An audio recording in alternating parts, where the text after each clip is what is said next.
Good morning everyone, welcome to our channel Luchise YouTube channel।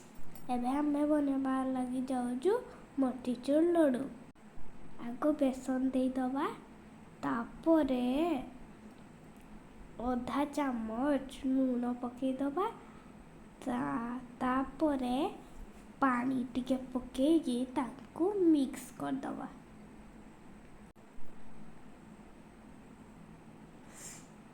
ଦେଖନ୍ତୁ ଏମିତି ହିଁ କରିବେ। ପୁରା ଭଲ ଭାବରେ ଗୁଳେଇବେ। ଦେଖନ୍ତୁ କେମିତି ପରକେଡ଼େ ୟେଲୋ ଦେଖିଲା। ଭଲସେ ଗୁଳେଇ ଦେବେ। ତାପରେ ଆପଣଙ୍କୁ କହିବି ଗ୍ୟାସଟା ଜଳେଇ ଦେବେ ଲାଇଟର ଭାବରେ। ଜଳେଇଲେ ତାପରେ ବସେଇ ଦେବେ କଡ଼େଇ ବସେଇଲେ ତାପରେ ଅଧା ତେଲ ଦେଇଦେବେ। ବେଶୀ ତେଲ ଦେବେନି, ଦେହ ଖରାପ ହବ। ତାପରେ ଆମେ ଯେଉଁ ଗୁଳେଇ ଥିଲୁ ସେଇଟା ହେଡ଼ରେ ଦେଇଦେବେ। ତାପରେ ଏମିତି ଗୁଳେଇକି ଛାଣିଦେବେ ହେଲା। ପକେଇଦେବେ ଆଉ ଛାଣିଦେବେ ହେଲା।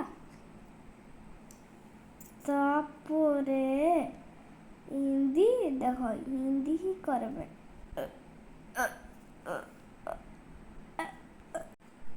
ତାକୁ ଉଲଟ ପାଲଟ କରି ଏମିତି ଛାଣିଦେବେ ହେଲା।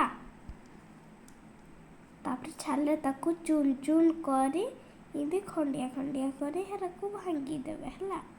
ତାପରେ ଛଣାରେ ଏମିତି ଛାଣିଦେବେ ହେଲା।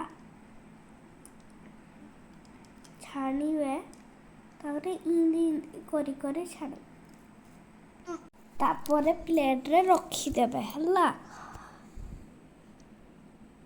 ତାପରେ ଅଦା ଛଞ୍ଚାଟା ଆଣିକି ସେଥିରେ ଇଲାଚି ଆଉ ଗୋଲମରିଚ ଟିକେ କୁଟିଦେବେ ହେଲା।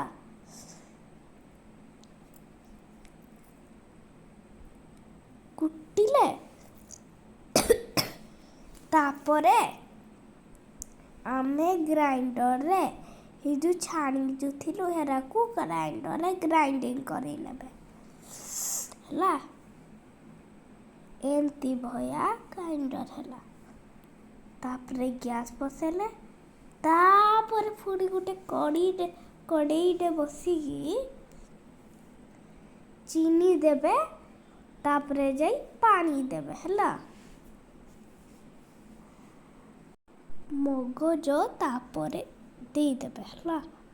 ତାପରେ ପାତିଆରେ ଏମିତି କରିଦେବେ ହେଲା।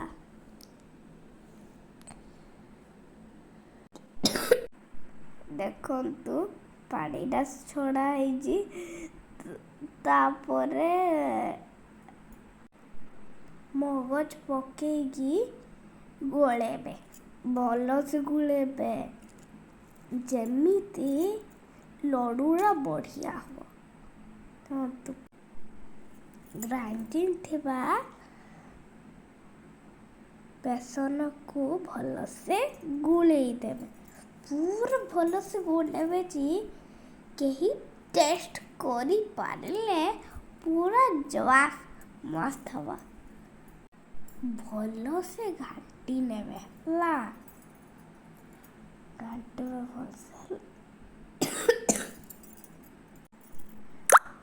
ଗୋଲମରିଚ ଇଲାଚି ପକେଇକି ତା ଉପରେ